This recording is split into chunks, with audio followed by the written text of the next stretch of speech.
দিল্লি দখলের ঠান্ডা লড়াই শুরু। 2024 লোকসভা নির্বাচন। কার দখলে দিল্লির মসনদ, এনডিএ নাকি বিজেপি?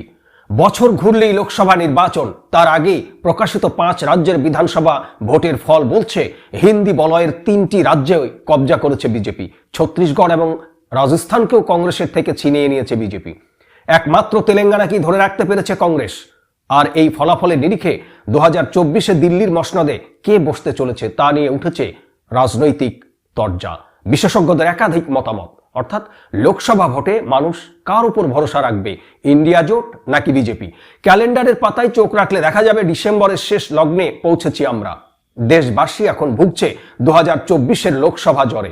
দিল্লির শিরোপা উঠবে কার মাথায়, এটাই যেন এখন চর্চার বিষয় হয়ে উঠেছে। ট্রেন, বাস, মেট্রো, চায়ের ঠেক ও পাড়ার রকে বসে আড্ডার বিষয়। ময়দানে নেমে পড়েছে হাতুড়ি কাস্তে পদ্য সব শিবিরই। এদিকে বিধানসভা ভোটে তেমন আশানুরূপ ফল না হওয়াতে কংগ্রেসও কোমর বেঁধে নেমে পড়েছে, সেটা তো সবারই জানা আছে।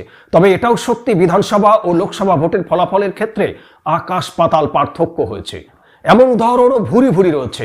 এখন প্রশ্নটা হলো 2024 মানুষ কাকে ভরসা করবে, মোদী সরকারকে নাকি ইন্ডিয়া জোটকে? এ নিয়ে রাজনৈতিক বিশেষজ্ঞরা নানা রকম মতামত দিয়েছেন।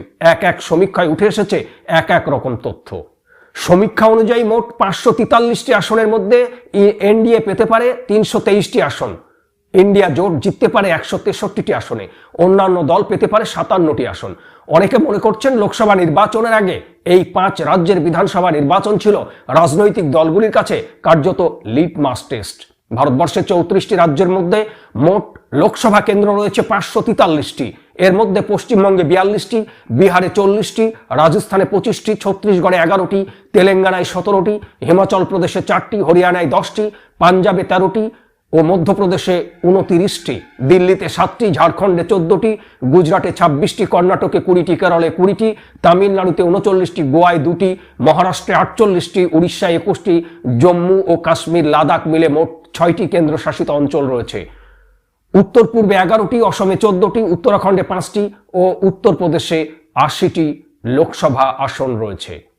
তবে সমীক্ষায় স্পষ্ট করে বলা হয়েছে ভোট বাক্সের সমীক্ষার ফলাফল ভিন্ন হতে পারে, কারণ লোকসভা ভোটের এখনো প্রায় 3 মাস বাকি।